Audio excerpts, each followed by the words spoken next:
Hey guys, welcome back to the Kool-Aid Podcast. Welcome back to another video. On today's video, we're going to be talking about Frankie de Jong potentially having some tension with Deco. And then later in the video, guys, we're going to be talking about Marc Guiu. But guys, before we get started in the video, make sure to follow me on all of my social media platforms. Everything's posted down below in the description. Make sure to go follow us over there. That way you guys can stay up to date with everything that I do on the channel. But guys, let's get straight into the video and let's talk about Frankie de Jong. And this is what was reported earlier today after the game against Royal Antwerp, in which we did lose 3-2. But during the flight to Antwerp, Deco called de Jong, Frankie, I'm sick. Deco screaming. What do you mean you're sick? Has the doctor already certified that you're sick? Deco believes that Frankie is fine and is just an excuse for not being with the team. Now, this was reported by Rack One. But guys, this news has been it's completely false. Both Frankie de Jong's agent and more news media, they have come out and they basically say, hey, this is complete false.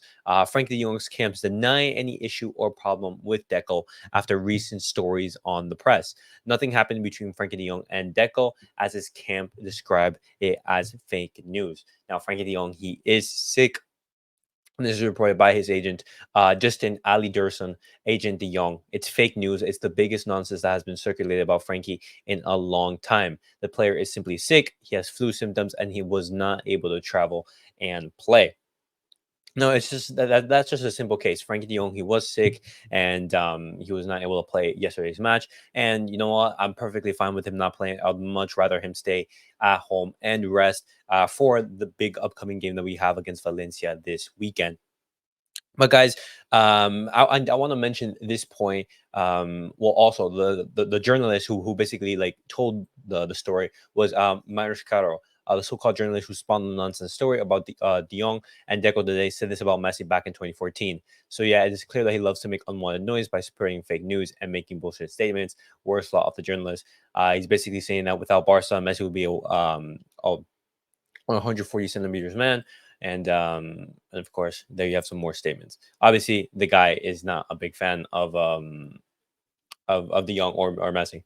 But the whole point is, guys, is that during these moments where Barcelona they are struggling and they go through bad moments, you have to be very careful for what you look at in during the press, because a lot of people are going to be coming out with statements and try to put pressure on the club and try to destroy the club.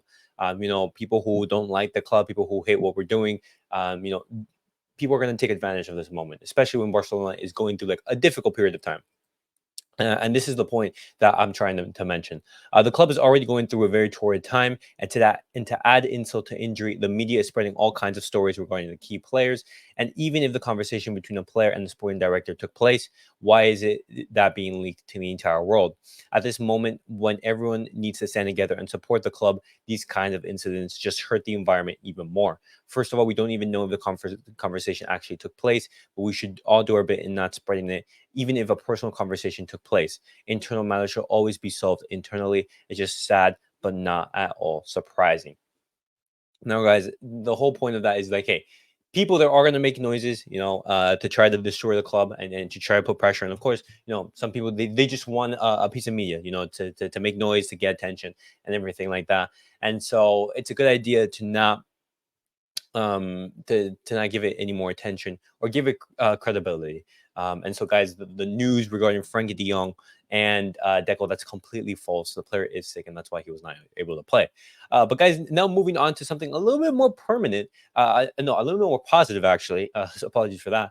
I want to be talking about Marc Guiu, because Marc Guiu, he did score Barcelona's second goal yesterday. It was a fantastic cross from Gundogan, from a free kick, and Marc Guiu was able to get the header. And with that goal, Marc Guiu gets his first Champions League goal. And with that goal against Antwerp, Marc Guiu becomes the fourth youngest player to score for Barcelona at the age of 17 years old, 11 months, and 9 days. Continuing on that, we look at Marc Guiu's quotes right after the game. It would be a tremendous moment, an historic moment for him.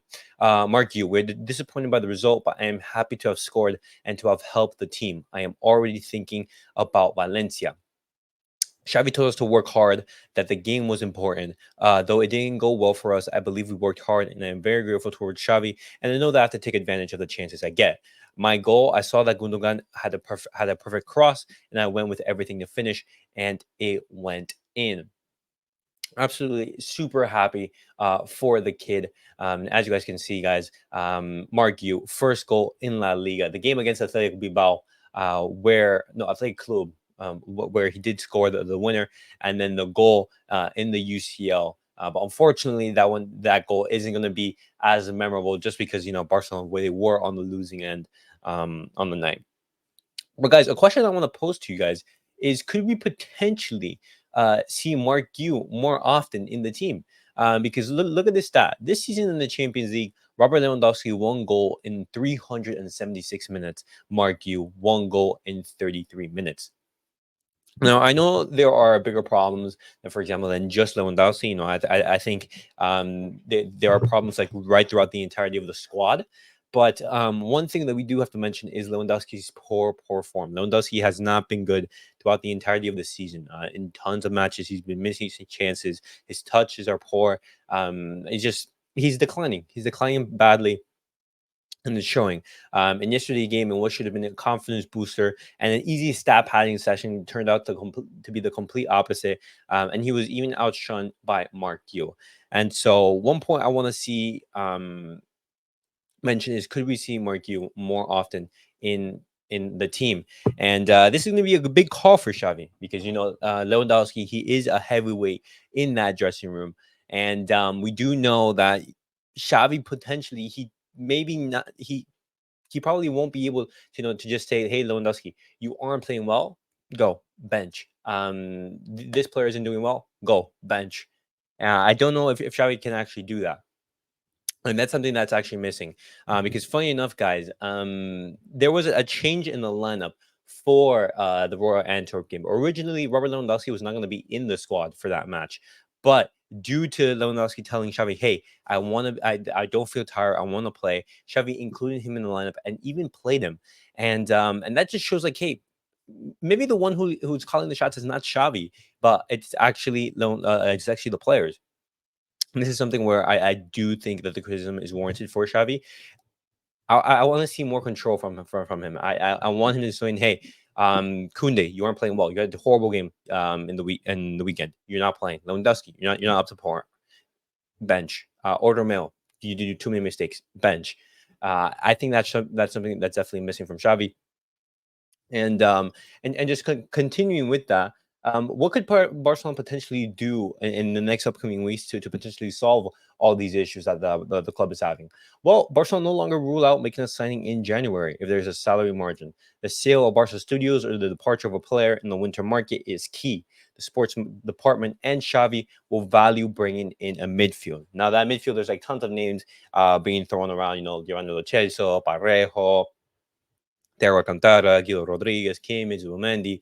There's tons of players being mentioned, and guys, I brought in videos talking to you guys about that. A ton of players being ruled out, some of them, coming back in, but it's actually a mess. But the key thing is that this team, they still have a lot of problems, and we just have to see how Xavi deals with them.